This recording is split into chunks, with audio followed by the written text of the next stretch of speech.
primeiro lugar, o que é um ambiente de trabalho tóxico? Já começa a entrar um pouco antes do burnout já, do domingo, tu já começar a sentir aquele desconforto, aquela pessoa já começa a ter episódios de ansiedade, porque vai ter que trabalhar. Ana Rita Daut, business partner, consultora de RH, psicóloga organizacional, 16 anos de experiência. E que as empresas que não responderem a isso, e é muito em cima de uma cultura, porque tu precisa mudar uma cultura inteira, tu precisa preparar todo um ambiente de trabalho, porque esse ambiente de trabalho responda, para que as pessoas estejam preparadas para responder. Ele se outorga direitos, ele muda as regras do jogo, ele fala quando é falta, quando não é falta, se alguém faz gol do time adversário, ele fala que não valeu. Só que não é só ele, porque quem quer jogar com ele vai apoiar o cara. E nem sempre a empresa está preparada e espera de ti realmente esse papel. Tu precisa brigar muito por esse papel,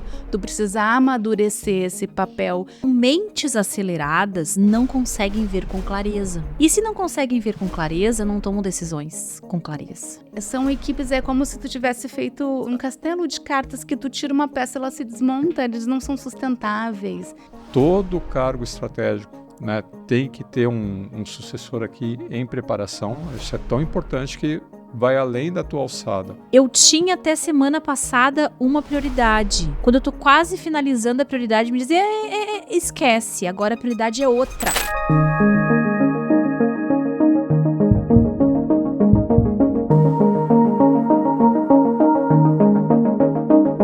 Olá, você está no Arenie. Esse é o segundo episódio da 4ª temporada. Eu sou Marcelo do Carmo, tá aqui comigo Alessandra Gonzaga. E hoje a gente tem uma convidada, Ana Rita Daut. Tudo bom, Rita? Como é que você tá? Ótimo, Seja muito bem-vinda. Obrigada. Ana Rita, deixa eu dar o serviço aqui.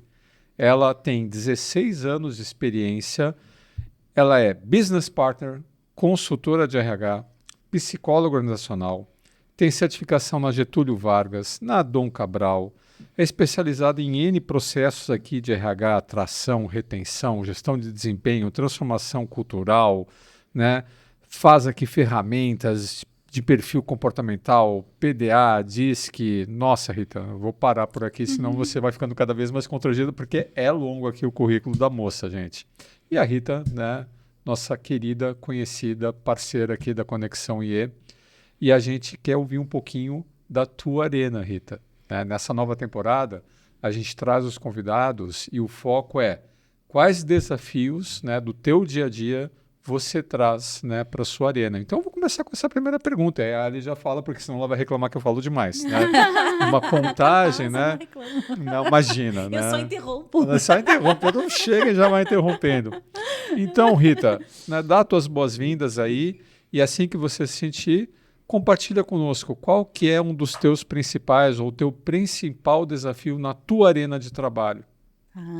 Primeiro, quero dizer que eu estou muito feliz de estar aqui, porque eu sempre estou do outro lado, assisto muito aos episódios da Arena IE, sou apaixonada. Bom, a minha relação com vocês, eu acho, vocês sabem, mas é muito importante dizer para quem está ouvindo do outro lado, que é uma relação que começou enquanto cliente, né, contratando a Conexão IE para o desenvolvimento dos nossos executivos, uma relação de muito sucesso, né, e com um feedback bastante positivo enquanto cliente, e que foi se estendendo.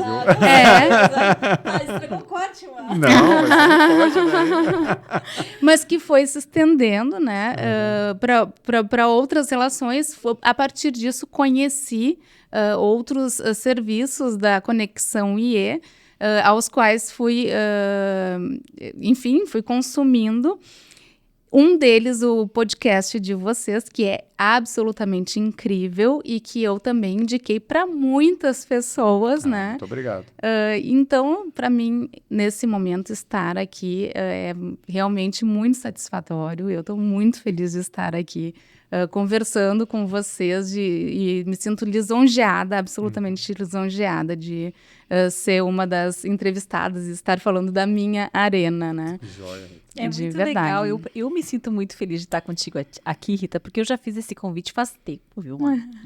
E aí ela dizia, não sei, Ali, vamos ver, quem sabe. E muito mais eu sei por essa, eu não vou dizer humildade, mas essa modéstia, essa é a palavra melhor. Você é extremamente modesta, Rita. Então, assim, a gente tem uma troca muito bacana. E eu gosto muito de trocar contigo e da gente ter nossos papos, os nossos insights, né? Então, eu quero... O meu enfoque hoje contigo, e aí já te deixo responder a pergunta aí do Maior Desafio, é porque a gente vinha conversando sobre ambientes tóxicos e culturas tóxicas que estão, em geral, se multiplicando nas organizações. Então, em tudo que a gente falar aqui, não tem um endereço. Isso é muito mais a gente lendo um contexto, que não é nem só brasileiro, né? É um contexto global, assim. Então, muito bem, vou deixar tu tentar responder agora o teu maior desafio, depois eu trago as minhas perguntas. Sim. O que acontece, né? Enquanto parceiro do negócio, um desafio enorme que a gente tem é que esse negócio ele está cada vez mais veloz, né? A economia como um todo.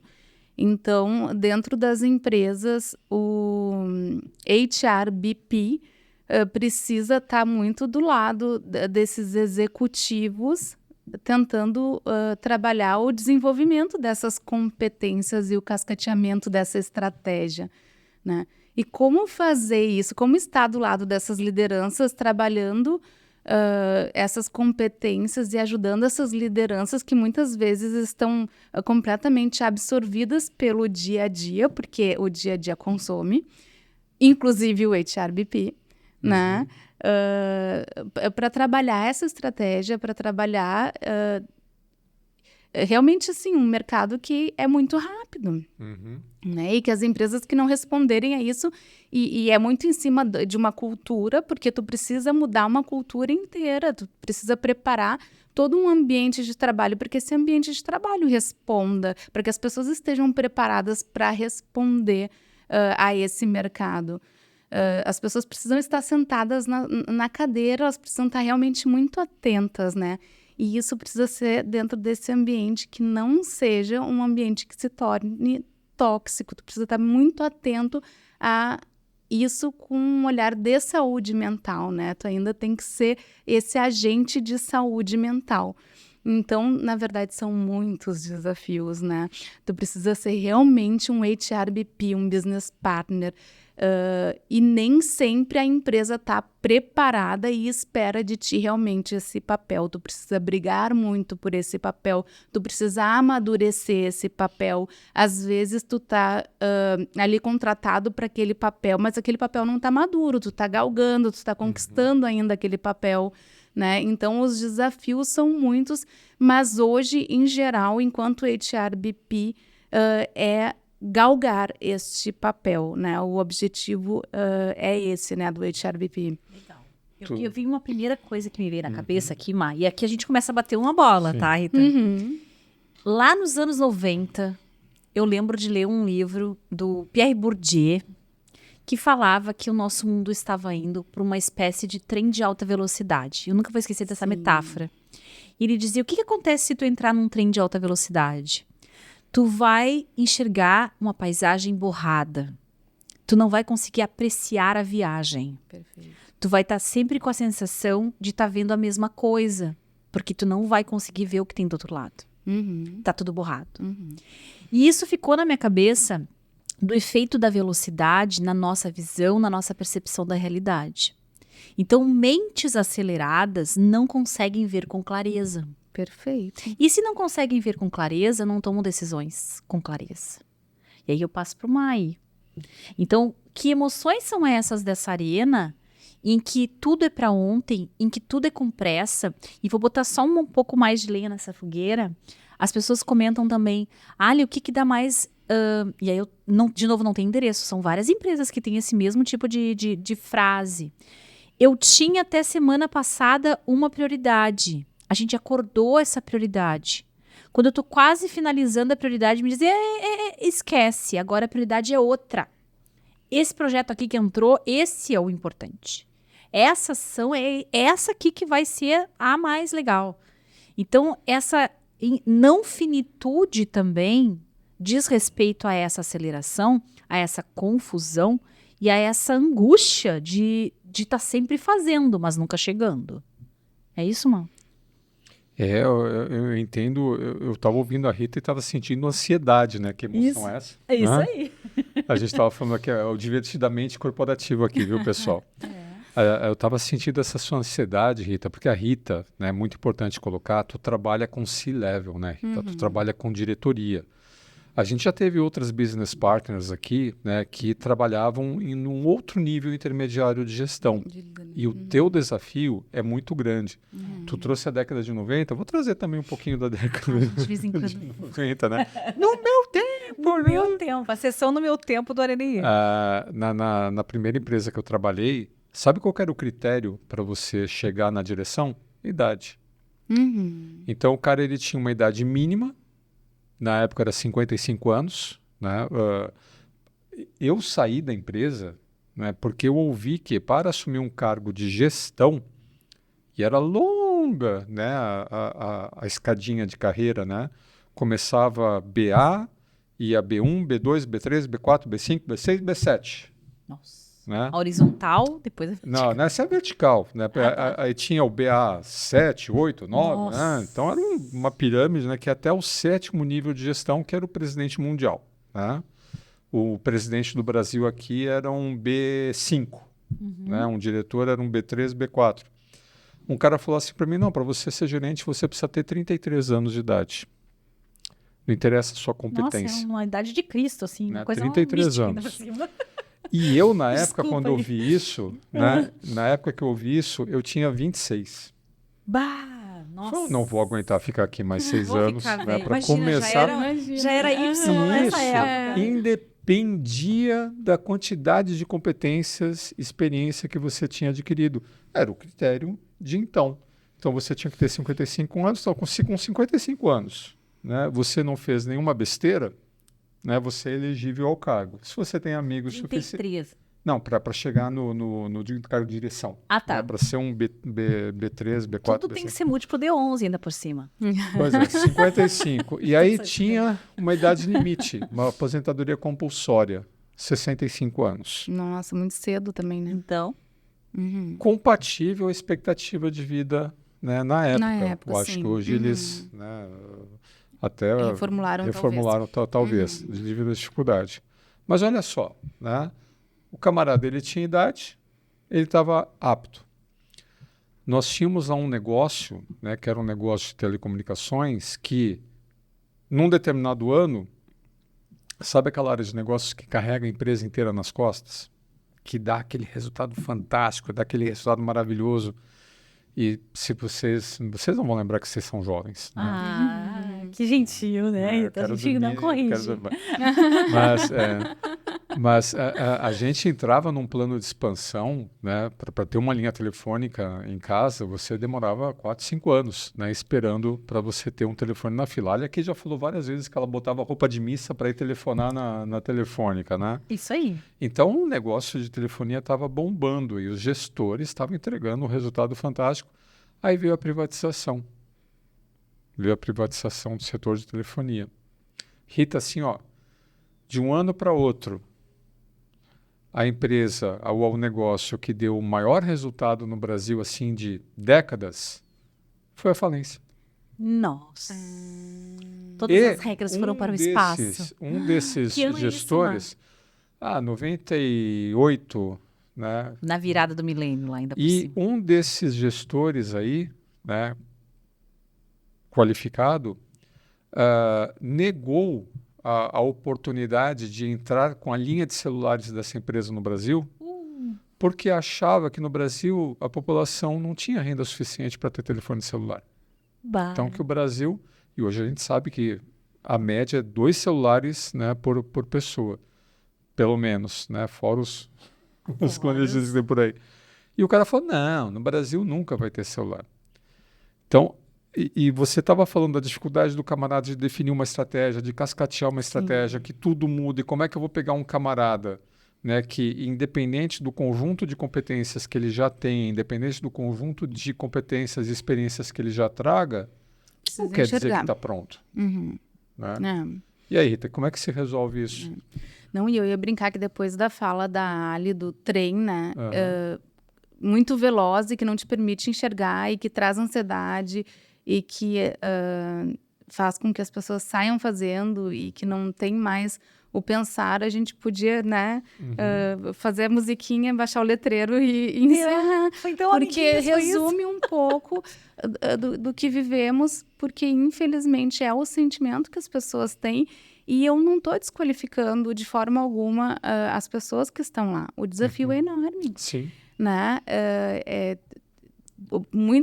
A nova geração está chegando e dizendo, e gerações, né, é uma das pautas, eu não quero ser líder. Porque é muito difícil. É muita responsabilidade. E é uma sensação de estar numa vitrine para levar pedrada.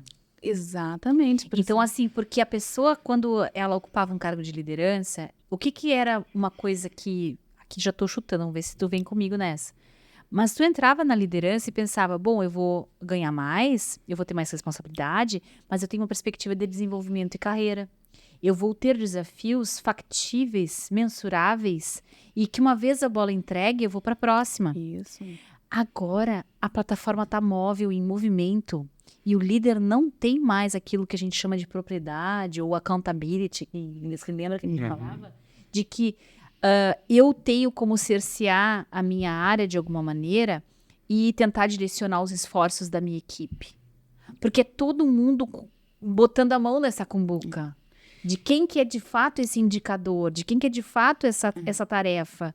Então, isso ajuda a dificultar ainda, né, Rita? E aí não é, claro, e aí não é terra arrasada, né? Trazendo de novo as questões que vocês trouxeram e a pergunta do Marcelo, e não é... trazer, como é que a gente diz quando a gente puxa pro nosso pescado, como é que é? Puxar a sardinha pro nosso lado. Isso. Tu mesmo a gente trabalhou, fez um belíssimo trabalho de executivo com a Conexão IE, uma facilitação que teve um ótimo resultado e que teve o propósito de trabalhar desafios executivos onde o próprio grupo buscasse respostas a partir de vivências, né? A partir da colaboração e que tu entravas muito como um facilitador desse grupo executivo. A resposta, as capacidades estavam naquele grupo. Era muito o quê? Tirar eles desse ambiente veloz, desse trem, né? E partir do ponto de que temos competências nesse grupo, precisamos desenvolver e precisamos tirar, porque às vezes o que esses executivos precisam é eu preciso te dar espaço para pensar, eles estão completamente absorvidos. Muito desafiados. Tá, me conta um pouco disso. Isso é uma coisa que tu tá bem dentro dessa arena. No que esse povo tanto se absorve? Porque quando a gente chega para fazer a facilitação, tu tem essa sensação também, né, nos teus grupos. A sensação que a gente tem, por exemplo, vou contar um exemplo do que aconteceu numa turma lá em Caxias que eu fiz a facilitação. Eu fiz o que eu chamei de campo de descanso dos celulares. Então eu botei no meio da sala e disse, gente, deixa os celulares aqui, porque senão a gente não vai conseguir estar junto. Então, a primeira coisa que eu fiz foi desplugá-los desse sistema de distração e consumo de atenção, que é esse dispositivo móvel que eu estou o tempo inteiro com as pessoas.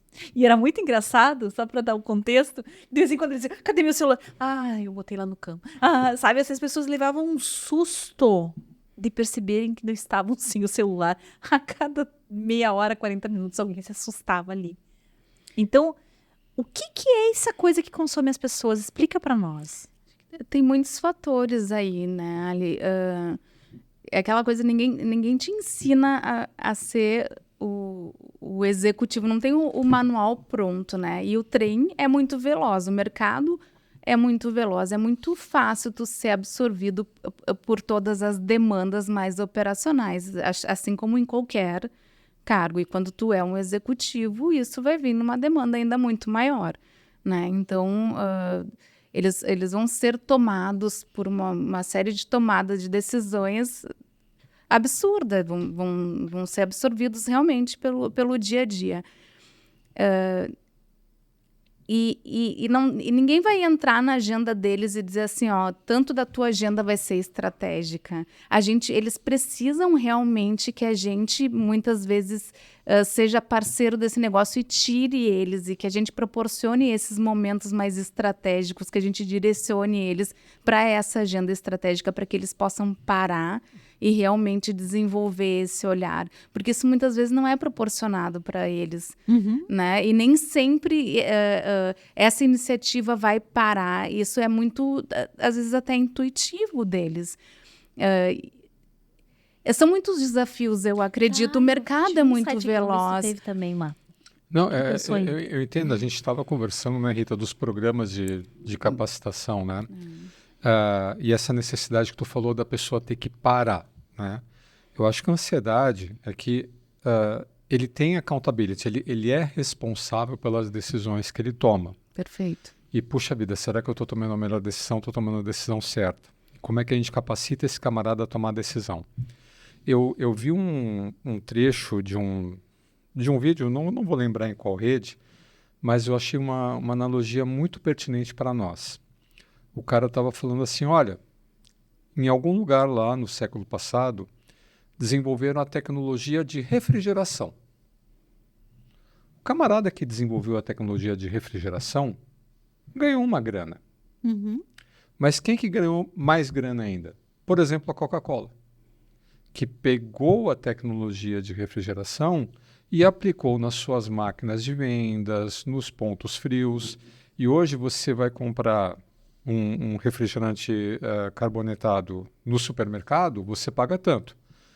O refrigerante geladinho, né, na máquina, você paga muito mais por litro ou se por for na volume. maquininha de compra. Então, ele usa, né, a tecnologia da refrigeração para multiplicar os seus lucros. Então, refrigeração ganha dinheiro? Ganha dinheiro. Mas quem usa a refrigeração para alavancar o seu negócio ganha muito mais dinheiro. Vamos fazer um paralelo aqui com a nossa tecnologia de gestão. Esse executivo ele precisa tomar decisões estratégicas. Como assim? O que é isso? Né? Às vezes você tem um camarada lá, né, Rita, que está lá no conselho, ele está no conselho, ou ele está numa posição de direção por uma questão de ownership, por uma questão, né, do quanto ele é relevante para o negócio, mas não necessariamente ele tem um conhecimento de planejamento estratégico. Perfeito. Então, quando você pega um programa desses de mercado, uma fundação XPTO, né, ou um instituto XPTO, cara, eu preciso capacitar aqui meus executivos. Por mais que você customize o programa, esse programa ele está fornecendo a tecnologia de gestão. Planejamento estratégico é assim, governança é assado, né, inovação é assim que funciona. é desse jeito. Que legal. Agora, o que vem? Pega essa tecnologia e aplica ao teu negócio. Esse aplicar ao teu negócio Depara. precisa disso que tu falou, Rita. Tá, e eu quero pegar esse gancho aí também. De decisão. Aí que entra a facilitação. Entra a facilitação. A gente para e fala, vamos decidir junto, sem matar o coleguinha. Sim, eu acho que tem esse valor da facilitação. Só quero botar mais um elemento aqui do que a Rita falou da agenda, Rita. Eu lembro há muitos anos, e de novo as memórias hoje estão indo lá para o início do milênio, né? Vamos ver se a gente consegue ficar mais perto daqui a pouco, né? Chegar no... Mas eu me lembro que logo no início do nosso trabalho de consultoria, a gente pegou um trabalho de mapear a agenda de um grande executivo. Quando tu falou isso, eu me lembrei. A gente fez, inclusive, termo de confidencialidade, que a gente acessava os e-mails, as coisas, não para ler os e-mails, mas o Outlook mesmo. Para entender o comportamento dessa agenda. Para entender aonde ele gastava o tempo dele. Nosso trabalho foi contratado para saber aonde ele gastava o tempo dele. E a gente descobriu que, surpresa, surpresa, né?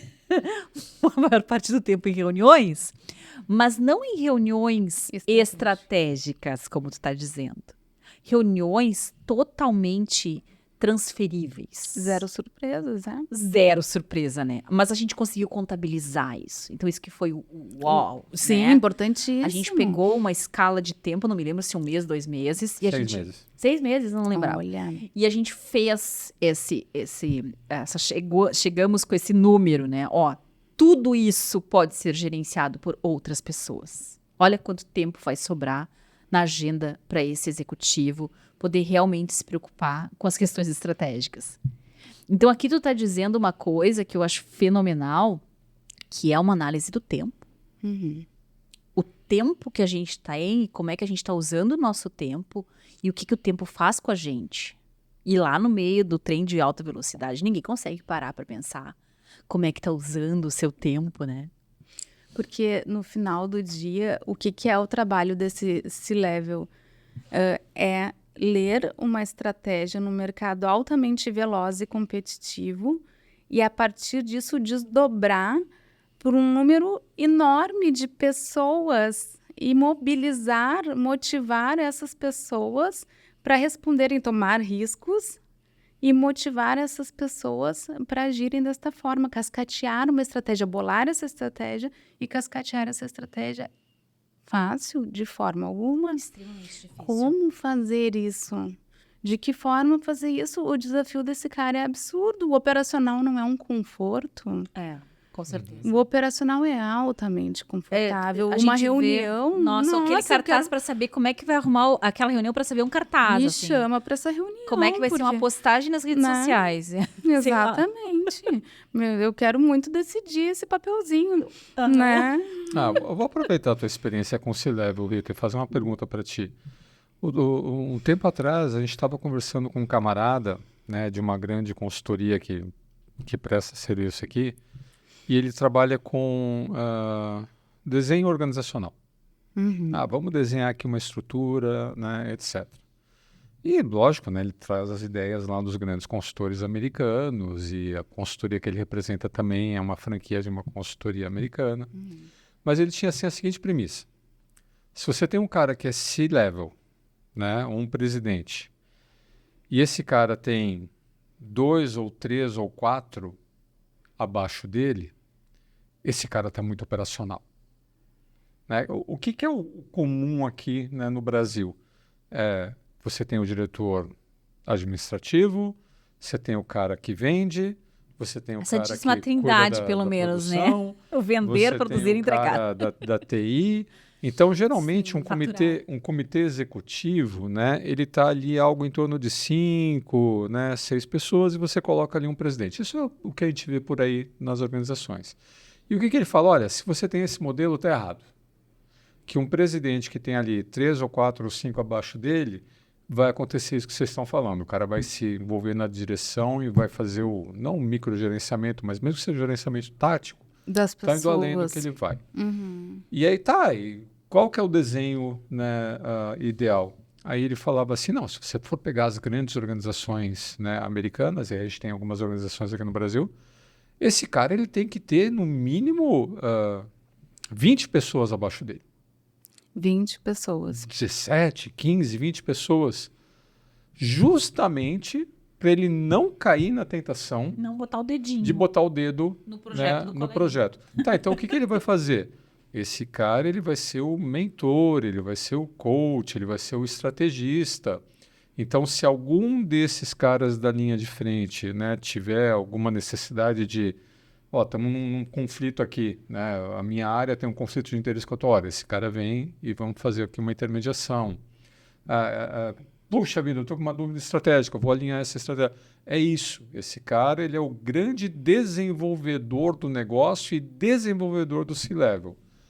E eu falava assim, tá, lindo. Cadê esse cara? Existe, tu vê viável isso, Rita? Uma pessoa, nossa, porque tem que ser um super cara, né? Para ele conseguir fazer aconselhamento ou mentoria, né, de 10, 15 caras, né, em todas as áreas. E eu fico pensando, no próprio produto de mentoria que vocês estão desenvolvendo, né, na Jornada do Self, a gente até fala que a mentoria é o compartilhar contigo a minha experiência, a minha visão naquela área. Mas olha quantas vidas esse cara teve para conseguir compartilhar experiências, né, com 15, 16. Então, o que tu acha, Rita? Tu acha que isso é viável? Um cara pode querer abraçar o mundo e ficar assim, só olhando de cima, como se olhando fosse mercado, né? Ou esse cara não tem jeito, ele vai acabar se envolvendo mais no operacional, afinal de contas, ele veio de um operacional. É possível esse modelo do super guy? Existe esse super cara? Tu já topou com algum deles alguma vez na tua vida? É muito cultural, né? É uma pergunta bem difícil, bem desafiadora. Não podia esperar diferente de vocês. Eu acredito que seja muito cultural, porque para esse modelo funcional ou não, mas eu entendo a tua provocação de que daqui a pouco, como esse cara com 15 pessoas abaixo dele vai conseguir sair, teria que ter uma estrutura muito bem, muito madura. Exatamente, é uma experiência de liderança muito consistente para conseguir dar conta disso tudo e ainda olhar para uma estratégia de tal maneira, né? Eu nunca vi.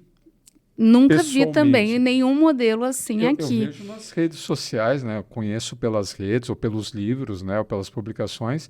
Tinha que ser um Elon Musk, cases, assim. Pois é. É um Elon Musk que o cara tem um negócio de foguete para a Lua e eu tenho um negócio, né, de chip para o cérebro e tem um negócio...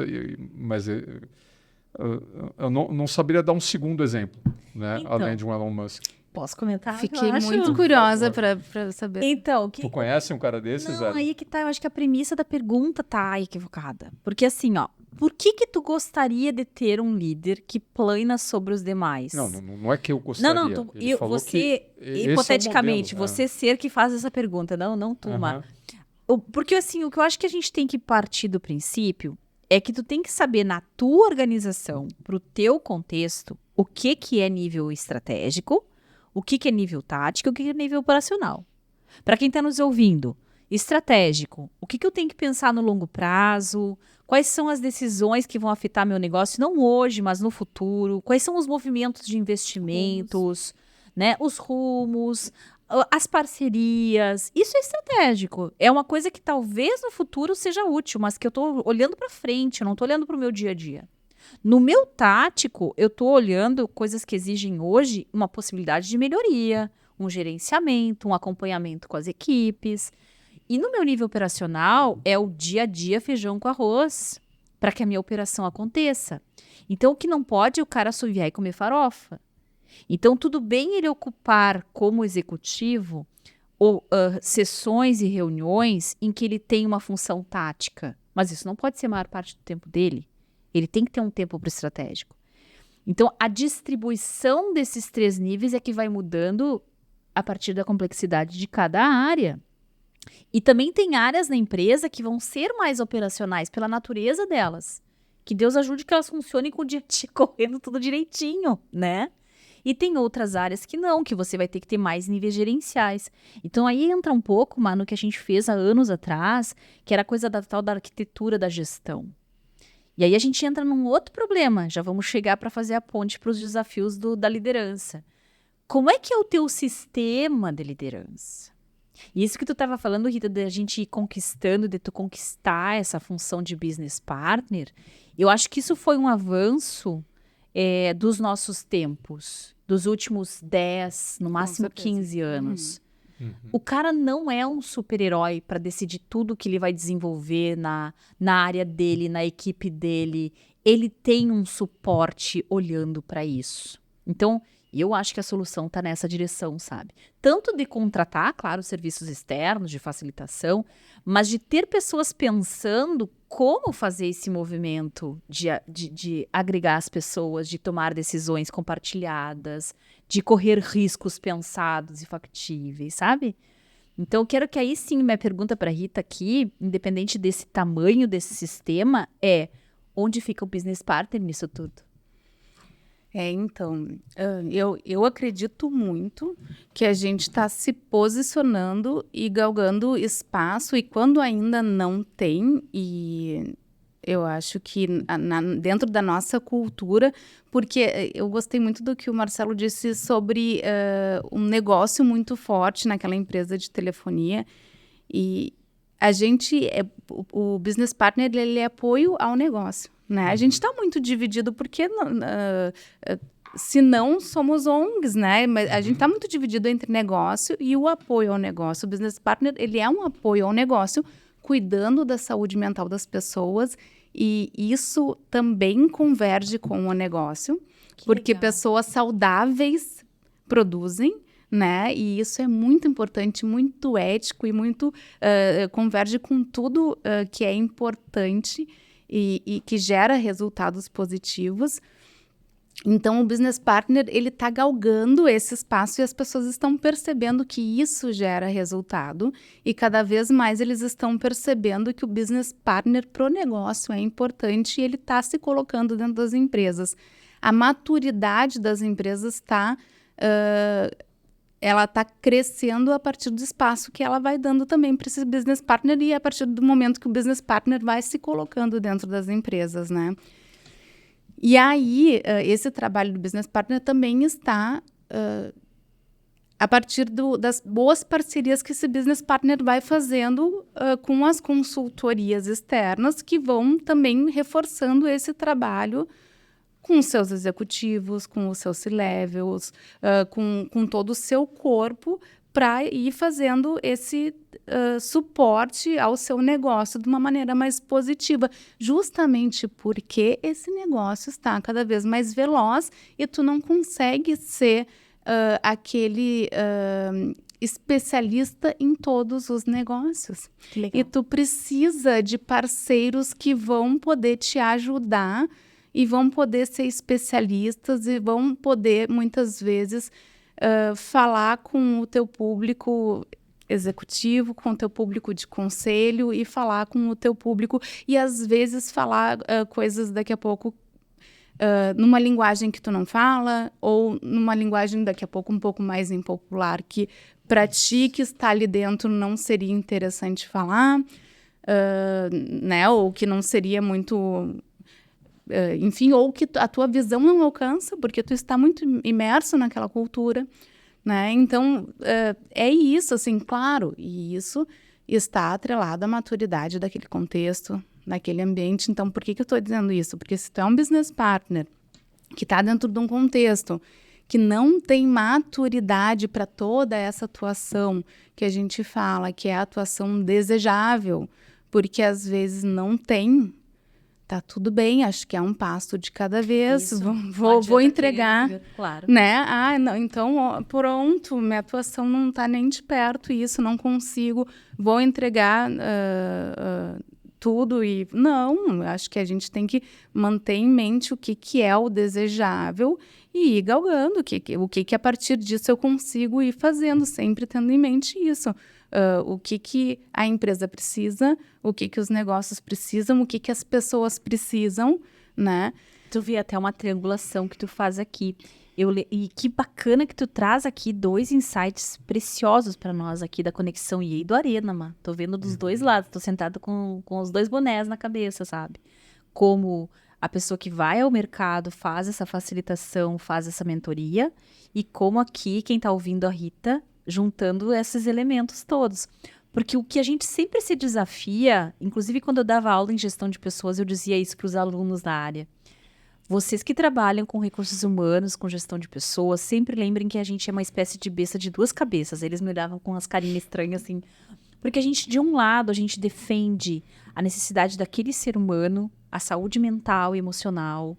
A gente defende a conformidade desses grupos humanos, para que eles trabalhem da melhor forma possível juntos. Mas do outro lado, a outra besta te diz assim, ó, besta pensando em monstro aqui, tá? Diz pra ti, cadê o lucro? Cadê a conformidade desse negócio? Cadê a entrega final? Cadê o resultado que garante o emprego de todo mundo? E tu muitas vezes vai ficar confuso entre essas 2 dimensões e vai dizer, meu Deus, a qual dos 2 eu sirvo? E tu vai precisar, sim, ser a balança que contempla as 2 coisas. Então, quando tu estava desenhando a função do business partner, eu pensei, ulala, chegamos lá, né? Chegamos num lugar em que eu parei de entender que ou eu cuido das pessoas ou eu cuido do negócio. Ou eu cuido dos líderes e das suas tarefas. Lembra lá da liderança X e Y, que era uma outra teoria que tinha, né? É a tarefa ou é a pessoa? Cara, vai ter que ser os dois. Sim, um ambiente tóxico não produz. É ambidestria hoje em dia. Então, agora jogo pra ti. Não, eu acho essa tua função, Rita, fantástica. Teve poucas mudanças significativas, né, em estrutura de gestão, em arquitetura de gestão. E a criação do business partner, eu não sei por que outras direções não têm business partner. É verdade. Né? Se você não tem business partner, já começa. Não, eu entendo que a parte de gestão de pessoas ela é crucial para qualquer organização. Mas um diretor financeiro tinha que ter um business partner. Com certeza. Um diretor de operações tinha que ter um business partner, né? Porque essa capacidade de você ter alguém com licença, e mais do que licença, com o dever de só um pouquinho ir lá e questionar, e cutucar, e dar voz para alguém que não está tendo voz, e comparar o que está acontecendo aqui com o que está acontecendo no mercado, fazer essa ponte com as consultorias ou com as inovações em gestão de qualquer que seja que a área, isso é fantástico. Tu sabe, Ali, que quando a gente estava fazendo nossos primeiros coachings lá de liderança, eu lembro de um coach que queria acertar como é que eu... O que eu faço? O que eu faço aqui, né? E ele tinha assim, uma questão assim, muito da confiança, né? Como é que eu confio que o camarada que está trazendo, né, está me trazendo, né, uma informação de qualidade, uma decisão de qualidade? Aí a gente estudou, sabe o quê? O modelo do Obama na Casa Branca. O antecessor do Obama, o George Bush Filho, lembra do George Bush Filho? Ok, né? Eu lembro da Guerra do Iraque, né, eu lá assistindo em São Paulo. Né? E quando, olha como a gente é velho, né? gente. Tô falando do ano de 2003, tá, millennials? Tu lembra da polêmica, né? Quando teve o ataque às Torres Gêmeas, o George Bush estava numa escola infantil e ele ficou parado assim. E ele ficou com o livro ao contrário, e ele não sabia o que ele estava fazendo. Que estava lendo. Né? Em 2001, quando caíram as Torres Gêmeas, ele demorou para ter uma reação ali. E o George Bush, ele era político, né? Mas ele não tinha assim a velocidade que o Obama tinha.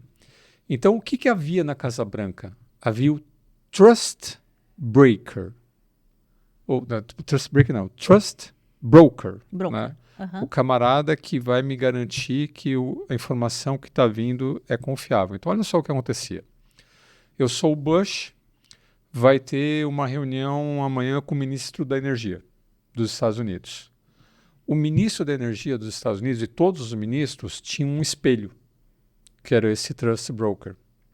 Então, esse espelho, todas as reuniões que o ministro da Energia fazia lá com o seu gabinete, o cara estava junto. Todos os documentos que ele acessava, o cara tinha acesso. Ai, meu Deus. O cara era assim, o sombra, né, do ministro de Energia. Amanhã vem o ministro de Energia aqui conversar com o Bush. Um dia antes vem o Trust Broker. Não. Como se fosse um whistleblower, como é que chama? Um cara que delator, fica... um cara assim, dedo duro. Dedo duro, isso, obrigado. O cara tá fazendo tal coisa. Se eu fosse você, eu olhava isso, mas trazia essa cabeça do cara na bandeja para o presidente e seus assessores, e quando o cara viesse, né? Assim, não vem me enganar que o cara aqui já me deu o serviço, ele já me deu a tinta toda. Então, ele por meio de um sistema de denúncia ou antecipação do que estava acontecendo, você, teoricamente, forçaria esse camarada a tomar boas decisões, a fazer o que precisa ser feito. Porque se ele não fizesse o que precisa ser feito, ele vinha aqui... não confio mais nesse cara. Daí hashtag só que não. E aí o que o Obama fez? Imagina um ambiente de confiança. Imagina um ambiente de falta de confiança que isso gerava. Imagina, que horror. Então o Obama, quando ele veio, a primeira coisa que ele fez, ele acabou, né, com essa função. Não existia mais essa função. Eu confio, então, nos ministros, né, que eu apontei. Só que aí, esses ministros ficaram sem o contraponto. E aí, qualquer coisa que você dissesse, estava tudo certo. Qualquer coisa também. que ele dissesse estava tudo certo. Se tivesse uma decisão errada, como houve várias decisões erradas, né, no governo, né, muitas delas polêmicas que existem até hoje, porque ficou sem esse contraponto. E aí que eu acho legal que nas organizações entra o business partner, que ele tem essa função, mas não de dedurar, essa função de questionar o cara lá na ponta. E de promover confiança exatamente pela transparência da Então, troca. eu continuo tendo uma pessoa que vai lá e questiona e tem acesso e fala e vem, etc, etc. Né? Afinal de contas, duas cabeças pensam melhor do que uma, sem essa quebra de confiança, sem você ficar puxando o tapete, sem você disputar. Não, Tá, tu então tá deixa lá eu pegar para o- ser parceiro do negócio. Então você tá... Eu estou questionando as decisões da Alessandra, eu estou te oferecendo um ponto de vista alternativo olhando para um negócio que você pode não estar vendo. Rita, eu acho isso fantástico. Eu E também. demorou para as organizações Demorou. terem isso. Tá, e eu quero falar o contraponto disso, que a gente É. só tá jogando flores aqui na Rita, e eu, embora adore fazer isso. Não, Mas eu é- quero Vocês jogar contam- nela o desafio disso, Ah, que é o bom. contrário. Então, vamos lá. No mundo ideal, se a gente está entendendo, as pessoas teriam mais business partners, os executivos aceitariam ouvir os conselhos, Perfeito.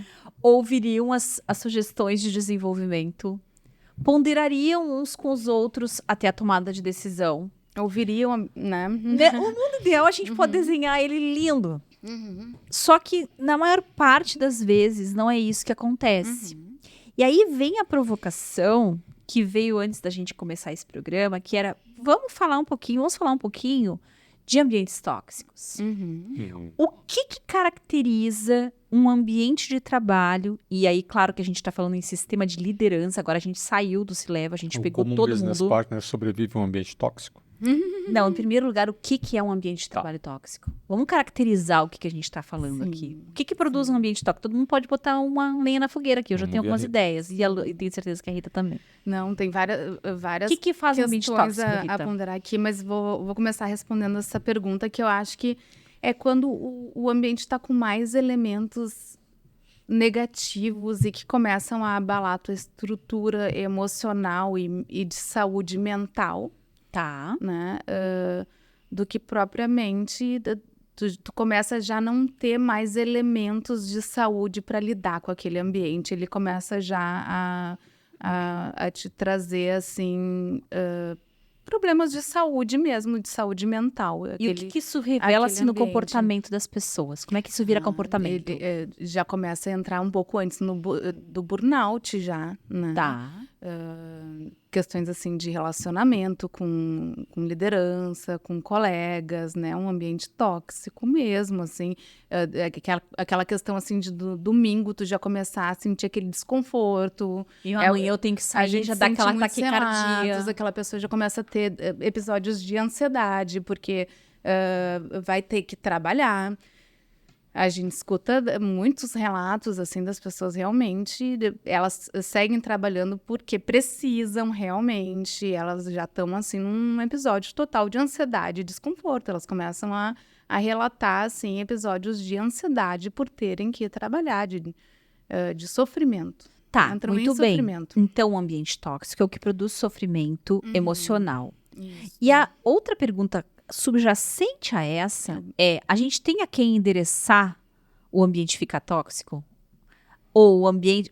Vou tentar explicar minha pergunta.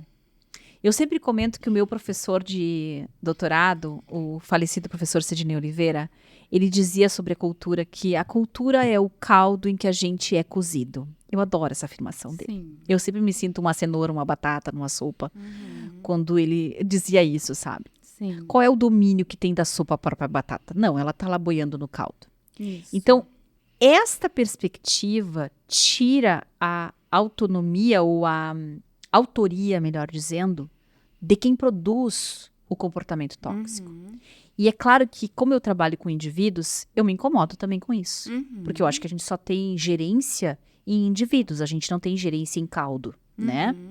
Então, a minha dúvida aqui é: que comportamentos dos indivíduos produzem esse lugar tóxico, Ritinha?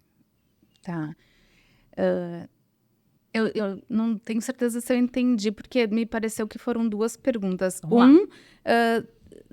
Se teria como endereçar esse comportamento e fazer algo com isso. Tá, E isso. 2, quais comportamentos que produzem esse ambiente tóxico, é isso? A Tá. segunda primeiro, depois a solução. Sobre endereçar, daí depende muito, né? Uma vez que tu identifica esse comportamento é de um grupo de colegas, é de um líder, é da empresa, né? A serviço de quê e quem compactua com esse comportamento tóxico. Se tu percebe que esse comportamento tóxico está carimbado, validado pela empresa, e aí esse comportamento tóxico também tu pode entender. Ele é um comportamento que não está alinhado aos meus valores pessoais ou ele é um comportamento inaceitável, né? Definitivamente inaceitável ou daqui a pouco é algo que Te afeta só você. que está me afetando, né? Então, isso tudo vão ser análises, porque como a gente está falando de pessoas, muitas variáveis são possíveis, né? E são análises que essa pessoa vai ter que fazer e vai ter que entender. Se daqui a pouco é um comportamento do time, pode falar com o gestor. É um comportamento do gestor, pode daqui a pouco tentar identificar uma oportunidade de uma interna, ir para um outro lugar da empresa, alguma coisa nesse sentido, ou falar com uma área de gestão de pessoas. Pode tentar identificar oportunidades. É da empresa, cultura, sai o mais rápido possível desse ambiente. Por quê? Porque esse ambiente é a água onde tu está sendo fervido. E isso vai te abalar profundamente. E aí não tem muito por onde começar, né, Rita? Se for uma coisa endêmica, como a gente diz, em todos os lugares. Vou dar 2 exemplos aqui super simples, para a gente poder colocar exemplos na mesa. Uma determinada empresa, todas as pessoas têm que sair às 5:30 da tarde. Esse é o horário de saída. Só que por cultura, as pessoas saem às 6. O que vai acontecer com aquela pessoa que pega a sua bolsa às 5:30? Perfeita. Ela vai se sentir em falta com aquele grupo e vai começar a receber olhares reprovadores do grupo. E poderá não ser mais convidada para ir para determinados projetos, porque afinal de contas ela não é, entre aspas, comprometida com a empresa. Isso. Então existem coisas que estão nas regras, mas que não são vividas nas regras. Esse é um exemplo. Agora vamos pegar um exemplo de um comportamento que poderia ser eu me ofendi, Rita, mas isso não é uma coisa que está na regra. Um gestor uma vez me relatou que um funcionário reclamou do feedback dele porque ele estava sentado ao lado do funcionário e não na frente, que nem nós estamos aqui. E que o rapaz se sentiu não visto. Mas eu sei do histórico desse determinado gestor que o cara é tímido. Não é que ele seja uma pessoa fria, calculista. Ele nem se deu conta que ele estava sentado do lado. E a pessoa que recebeu aquela conversa de lado se sentiu desmerecida. Bueno, agora estamos falando de uma outra coisa. Então, só para trazer aqui que tem determinadas coisas que são endossadas nos comportamentos coletivos e tem outras que não. Que mais, Má, compõe um ambiente tóxico? Ajuda a botar mais coisas na mesa. O que tu acha que tu viveu aí que pode ser tóxico? Eu sempre lembro daquela definição de ambiente tóxico, que o líder tóxico, ele intoxica. Intoxica em que sentido? Ele consegue pegar um grupo de pessoas que acabam virando seu séquito. E eles acabam defendendo qualquer decisão desse líder, porque por um motivo ou outro eles não vão contra esse líder. Quando eu era criança, a gente jogava bola na rua, Rita. Num time, tem 5 para cada lado. Aí tinha 15 guris para jogar bola. E aí, quem é que vai ficar de fora? Quem que era o líder tóxico? O dono da bola. O cara que é dono da bola... Não fica de fora. Eu sou dono da bola. Eu não fico de fora. Eu não fico de fora. Né? Fez falta? Não foi falta. Eu sou dono da bola. Né? Não foi. Eu sou dono da bola. Então, se você me contrariar, eu pego minha bola e ninguém joga. Né? Então, esse cara, que ele é o dono da bola, né? ele se outorga direitos, ele muda as regras do jogo, ele fala quando é falta, quando não é falta. Se alguém faz gol do time adversário, ele fala que não valeu, porque foi com a mão. Só que não é só ele, porque quem quer jogar com ele vai apoiar o cara. Porque não quer ficar de fora do jogo. Não quer ficar de fora. Então, não, eu escolho o time, tá? Então, lembra quando você jogava um queimada na escola, né? Alguém escolhia, né? Se ficou por último, ficou de fora. Então, não, você é amigo do cara, porque eu não quero ficar de fora. Eu era sempre a então, última, ele é o eu era dono. boa nos trabalhos de cabeça. Então, ele é o dono da bola, ele se outorga, ele quebra regras, ele faz. Só que, em vez das pessoas ficarem indignadas, quem foi o adversário da vez vai ficar indignado, mas não vai poder fazer nada. Porque tem uma patota, que é a patota que está ali intoxicada, que vai defender ele com unhas de dentes. E uma das características da liderança tóxica, seguindo no raciocínio lá do dono da bola, é que tem quem ama e tem quem odeia. Mas ele sabe então, fazer. Então tem as pessoas que estão ao lado defendendo e tem as pessoas que estão sendo afetadas por isso aí. E aí, Ritinha? E o líder tóxico que consegue deixar o seu time fragmentado, consegue deixar o seu time mais na sua mão. Porque se seu time se unir, ele vai contra o líder. Agora lembrei até de a arte da guerra. Nossa Senhora. Né? Então, é muito mais fácil para o líder tóxico botar o seu time, por exemplo, eu te dou esse trabalho, sou o líder, te dou esse trabalho, tu não fez, eu dou para ti. E aí eu já começo a estimular a competição aqui. Mas tu demorou muito, eu vou dar pra Ali. Ali, maravilhoso. Tu não riu muito pra mim, entendeu? Né? Exatamente. E eu começo a estimular essa competição. E vocês começam a brigar pelo meu olhar. Claro. Sabe? E pela tua bênção. Exato. E eu tenho alguma coisa, né? Então, por exemplo, pelo amor de Deus, ensinando não a é ser sempre, um almadinho, não é sempre assim. Usem seus poderes pro bem, tá, gente? Imagina o cara que ele é gerente de vendas. Ele conhece os principais clientes, né? Ou ele conhece os principais investidores, ele conhece os principais. Então, esse cara, ele tem um poder, né? Porque a empresa confia nele para fechar a carteira. E ele vai pegar, olha, você é minha vendedora, você fica com esses clientes aqui da carteira. Rita, você fica com aqueles. Mas os clientes da Ali se vendem sozinhos. Não, mas a Ali, veja bem, e tal, não sei o quê. Então, eu pego aqui os meus favorecidos. E qualquer ato de insubordinação teu, Ali, eu pego a tua carteira, né, e passo para você. Isso já esteve em livro de alta performance, de equipes de alta performance que tu tinha que estimular a competição, que tu tinha que trabalhar com os mais fortes, que tu tinha que...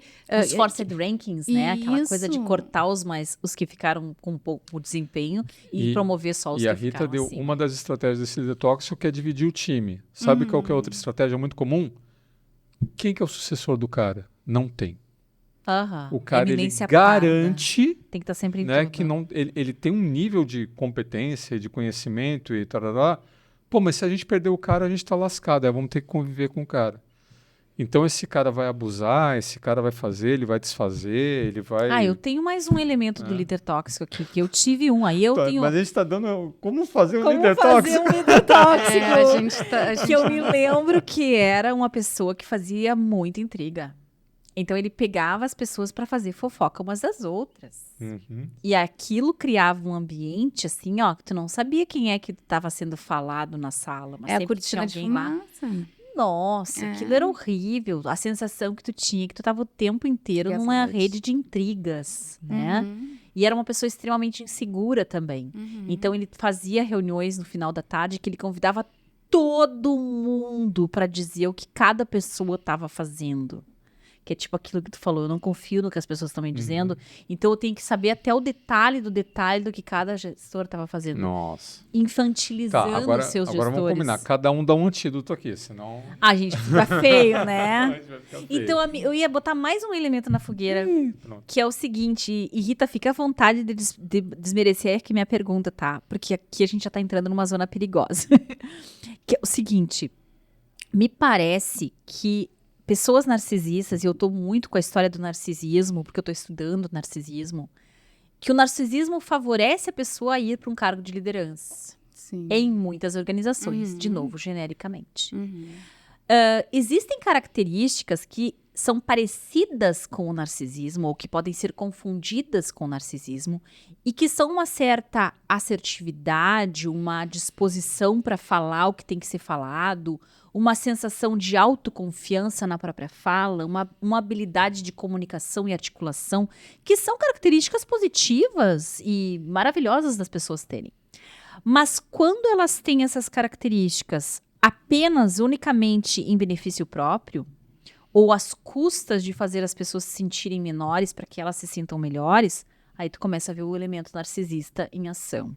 Os delírios de grandiosidade, o mundo gira em torno do meu umbigo, e toda coisa que acaba criando um efeito de encantamento em quem está ao redor e que identifica nesse líder esse ser a ser admirado. Então, o que eu quero que tu comente é assim, tu acha que o narcisismo está mais presente de forma geral nas organizações? Como é que se endereça isso? Tem muitas competências mesmo, né, que são, como é que eu posso dizer, que coincidentes nos perfis, né, porque o líder, ele precisa tomar decisão, e o narcisista, ele não tem problema de tomar decisão, nenhuma. Porque o narcisista, ele tem certeza de que ele tá certo. Isso. O narcisista, ele não erra, né? O narcisista, ele tá sempre certo. Eu tô sempre certa. Exatamente, imagina Né? se ele vai errar. Enquanto daqui a pouco uma pessoa mais ponderada vai racionalizar e pode tomar uma decisão, mas vai pensar, bom, eu estou tomando o risco é esse, né?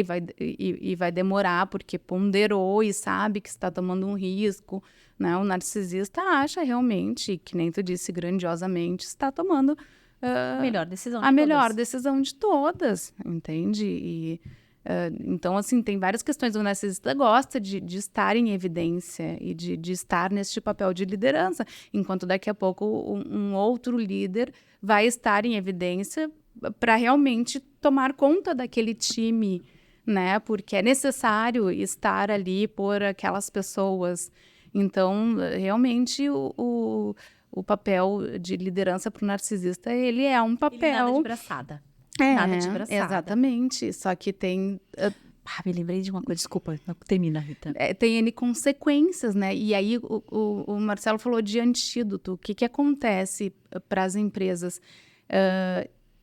As equipes em cima desses... que são montadas em cima desses papéis narcisistas, e aí com intrigas, com esse narcisista que montam equipes que não se conversam e que não colaboram, com equipes doentes, com equipes que competem. São equipes, é como se tu tivesse feito cartas, um baralho de cartas, um castelo de cartas que tu tira uma peça, ela se desmonta, eles não são sustentáveis, eles são frágeis.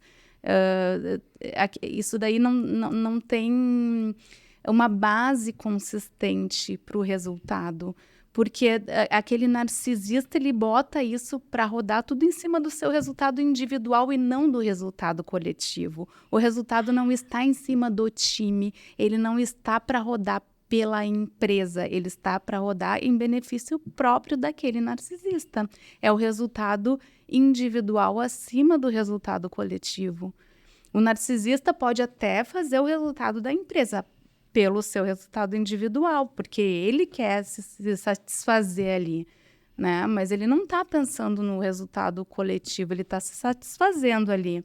Nada daquilo ali é sustentável. Ele não está estipulando o processo. O dia que tu tirar aquele narcisista dali, tudo se desmonta e ele vai fazer questão de que isso aconteça. Ele não vai estar perpetuando processos, ele não vai estar fortalecendo o time, ele não vai estar pensando em nada disso, né? Em deixar daqui a pouco um legado para aquela empresa. Então, nesse sentido, talvez seja o maior cuidado que as empresas possam e devam ter, e esse seja o antídoto daqui a pouco para o narcisista e a nossa defesa em relação a isso. Tá, né? vamos entrar agora no que o Má pediu. A gente tem a obrigação de terminar esse episódio trazendo possibilidades de como diminuir o nível de toxicidade de um ambiente organizacional. A gente faz isso direto na Conexão IE, tenho orgulho de dizer isso, a gente já falou isso no começo, né? Que bom, de fato. A gente está o tempo todo favorecendo a confiança dos grupos. E quando tu falou no baralhinho de cartas, eu pensei que é exatamente a primeira coisa que se quebra. Um grupo construído e pensando no teu trust blower lá. Primeira Broker. coisa, a primeira broker, a primeira coisa, misturei os dois caras. A primeira coisa que tu retira para você produzir mal-estar é o nível de confiança entre as pessoas. Perfeito. Então, quando você não tem mais confiança do que as pessoas dizem, por que dizem, qual é de fato a intenção por trás das palavras delas, tu não tem mais um grupo de trabalho. Tu tem colegas que estão em trincheiras separadas, né? Então, tu trouxe bem, achei fantástico isso, Rita. E a sobrevivência faz as pessoas entrarem no jogo mesmo, né? Claro. E aí tem várias coisas que as pessoas podem lançar mão para sobreviverem a esse ambiente, né? Autoconhecimento. Que legal. Como que eu retomo minhas competências, os meus valores, o que eu tenho para desenvolver? Porque tu perde o teu próprio eu, tu tá no meio de uma nuvem de fumaça, de um gaslight, tu começa a te misturar com aquele ambiente tóxico, tu já não sabe mais quem tu é, porque tu é... Tu é uma coisa sendo misturada com outras tantas. As pessoas te devolvem aquela coisa que a gente falou do feedback, né? A gente fala muito assim que a gente tem a nossa autoestima, mas a gente não sabe a cor do nosso olho se a gente não tem espelho. A nossa autoestima é o tempo todo construída com feedback que a gente tem do outro. Aí as pessoas dizem assim, mas a gente tem que ter autoconfiança, a gente tem que saber o que a gente é. A gente sabe até certo ponto, somos seres sociais. A gente fica o tempo todo tendo feedback do que o outro passa pra gente. E ponto final, não é? Também não é assim. A gente passa quanto tempo das nossas vidas no nosso ambiente de trabalho? Perfeito. Né? Tendo feedback do que o outro nos diz, do que o nosso gestor, do que o nosso... Então, assim, numa menor ou numa maior intensidade, isso vai nos constituir. A nossa cultura do nosso país nos constitui, a nossa cultura do nosso ambiente de trabalho nos constitui, da nossa família nos constitui, do nosso grupo de amigos nos constitui. E então, a gente precisa voltar para o que eu sou, quais são os nossos valores, volta para isso, vê o que tu tem de bom, te apega nisso, te apega na tua rede de apoio de colegas, quem são as pessoas que tu pode... dentro desse contexto tóxico, te apoiar. Qual é o nível de toxicidade desse ambiente? Tem como tu, dentro desse mesmo ambiente, se mover ou não? Esse ambiente realmente ele está muito tóxico, eu preciso sair. Se precisa sair, faz o teu planejamento financeiro e de carreira para sair, né? E a gente... acho que tem uma oportunidade nesse momento, eu não sei quando a pessoa vai estar assistindo, né?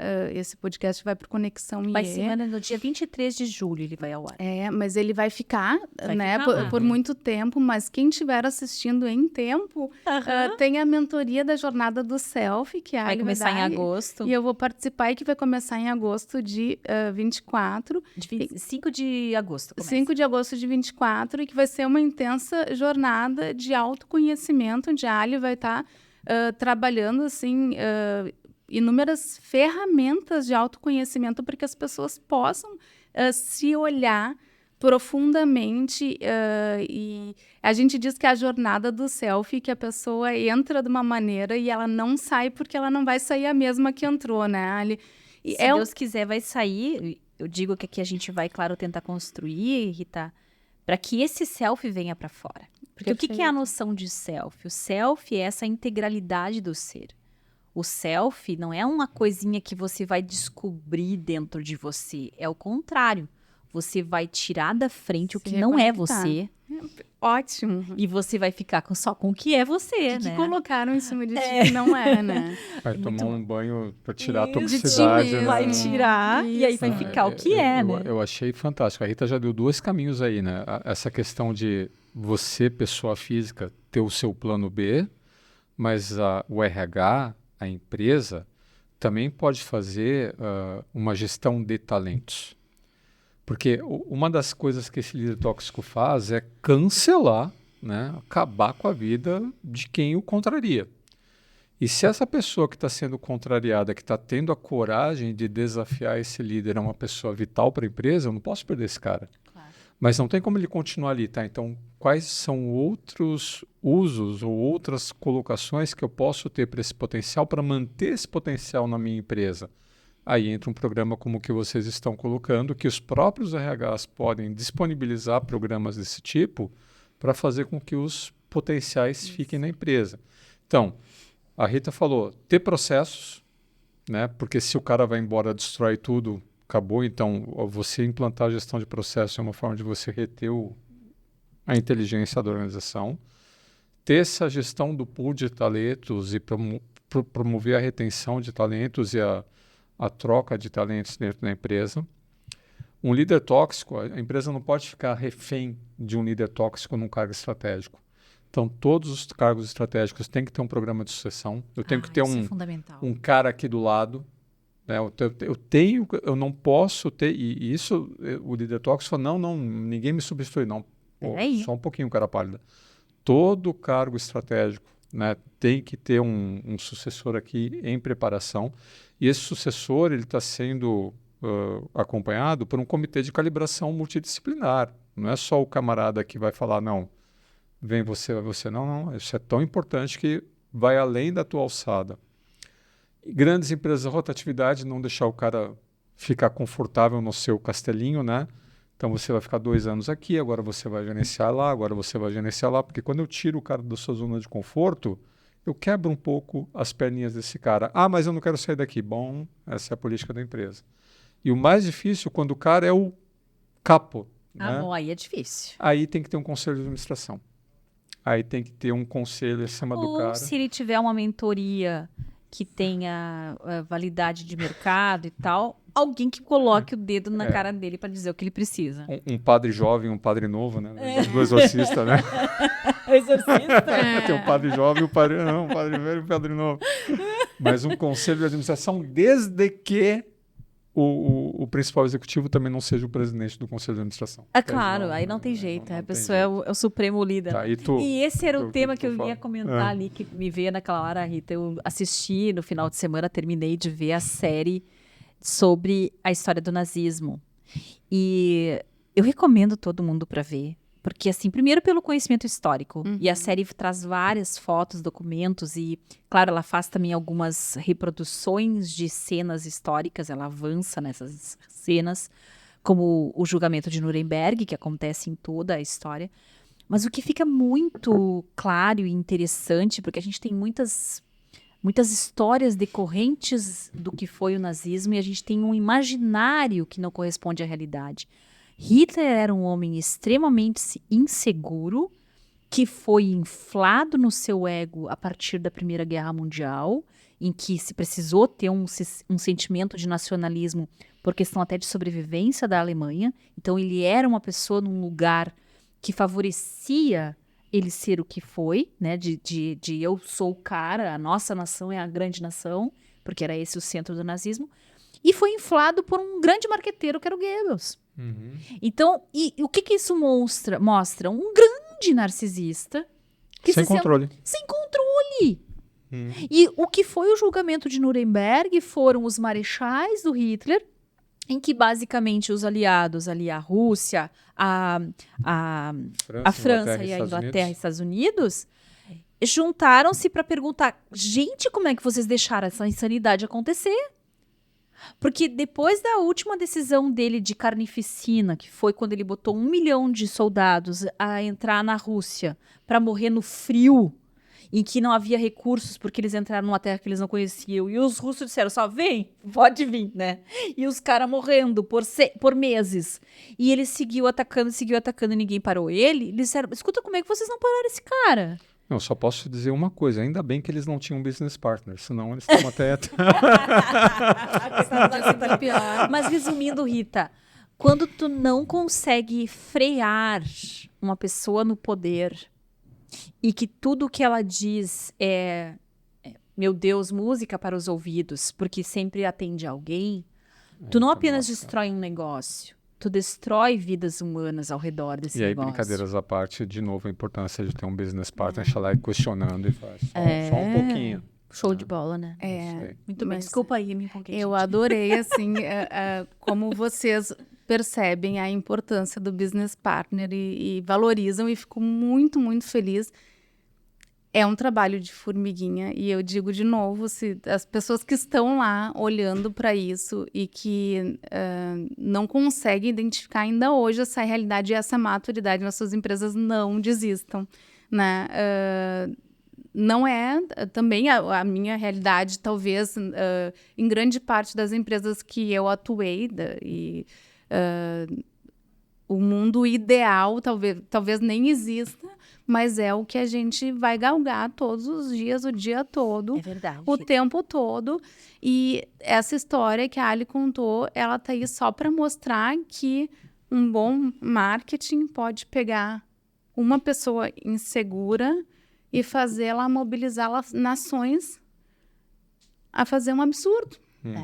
Né? Então, é possível, sim, pegar uma pessoa tanto para o bem quanto para o mal e mobilizar para fazer grandes coisas, né? E que a gente, daqui a pouco, nunca, jamais desista de tentar pegar 1, 2, 3 pessoas para fazer grandes coisas, ou se não grandes coisas, fazer coisas, né? E que a gente tente fazer transformações no nosso dia a dia, nas nossas empresas.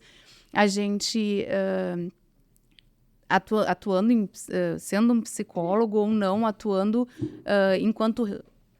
na nossa área, e aí a gente já foi recursos humanos, gestão de pessoas, business partner, a gente é um agente de saúde mental independente do ambiente que a gente estiver. Em prol de um resultado, sim, né, em prol de um negócio, sim, porque ele tem que ser sustentável, porque a gente precisa de todo mundo. disso. Sim, coleguinha morta no período. E isso não é problema nenhum, que bom, né? A gente gosta e precisa, e a gente está inserido num ambiente que é assim, e tá tudo certo. A gente pode também agir de forma para que esse ambiente seja mais positivo e tenha um impacto legal. Mas não é um mundo tão perfeito. Eu fico feliz assim que tem esse olhar, mas que a gente possa também se vestir desse olhar e ir, mas é um passinho de cada vez. Assim. Bom, então a gente tá enfrenta decidido. muitos desafios. Depois da jornada do selfie, vocês vão fazer uma mentoria para business partner. Vai ser o segundo, eu acho que é total. produto. Marcelo que encomenda, Rita. A gente que isso faz. aí. Eu acho que tem tudo Quem a está ver, viu? assistindo e tem interesse, escreve aí, tem interesse. Lá, queremos sim, que a isso aí. Rita, né? Não, total. É isso. A gente faz tempo que quer fazer uma coisa assim, né, Rita? Eu acho fundamental essa função do business partner. No fim, a gente não planejou, mas acabou virando essa nossa grande mote aqui do podcast, né? Então vai lá, Ari, empacota para nós. Então, empacotando, o meu recado é de que a gente vai começar, para quem está vendo na semana ainda do final de julho, em agosto eu vou estar com a Rita, a gente vai fazer essa mentoria chamada Jornada do Selfie, que é uma mentoria de carreira, para investigação, para essa ponta do autoconhecimento, para essa ideia de, afinal de contas, o quanto eu tenho de mim na cultura em que eu tô nesse caldo. Tô no caldo, consigo mexer no caldo, não consigo. Qual é o meu pedaço nessa bagunça que me cerca, como se diz, né? E Rita, qual é o teu recado aí pro pessoal? Te despede do pessoal aí. Eu vou repetir, a gente estava no bate-papo ontem e o sol é tão grande, tão imponente, tão quente, né? Mas se a gente colocar ele para resfriar, ele vai ser tão incompetente.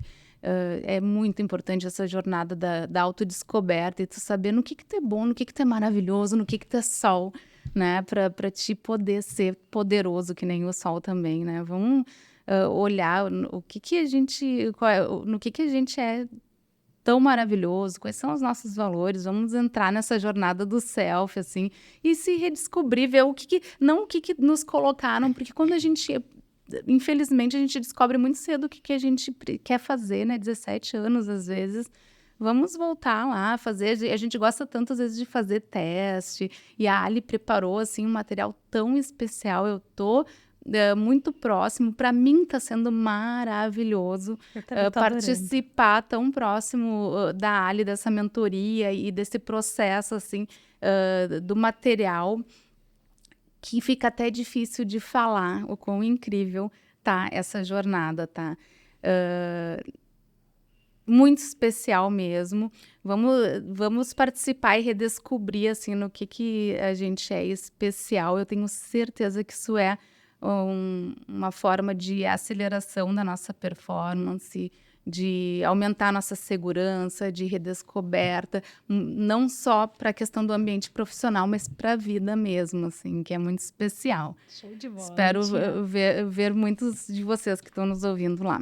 Aí eu vou ficar assistindo ali de cadeirinha, né, comendo pipoca, né, torcendo para vocês, né, uma doutora em gestão de pessoas, né, uma especialista na business partner. E como isso é necessário, gente? Olha, sem querer jogar confete. Ontem mesmo eu estava fazendo um levantamento das competências ESC e, puxa vida, qual é a competência com maior oportunidade de desenvolvimento? Autoconhecimento. Então, é uma oportunidade, né, para você parar um pouquinho para se conhecer, refletir sobre a sua carreira, que nem sempre a gente se sente à vontade de fazer isso no ambiente de trabalho. Vai que tu tem um líder tóxico aí, né? Vai que tu tem incerteza. Então, vem aqui, né, conversa com as gurias, que eu acho que vai ser uma super jornada, que você vai levar muita coisa na bagagem. Então, gente, muito obrigado, né? Você que nos acompanhou, gostou desse episódio, curte, compartilha, toca o sininho, né? Manda aí para esse teu colega que tem um líder tóxico e não sabe o que quer fazer da vida. E a gente espera que você nos acompanhe aqui nessa nova 4ª temporada. Nos dê comentários, manda para nós as suas dúvidas da Arena. E é isso aí. Obrigado, Rita. Obrigado, Ali. Né? Espero ter feito um bom papel de host. Foi maravilhoso. Ufa. Isso aí. Até a próxima, gente. Até.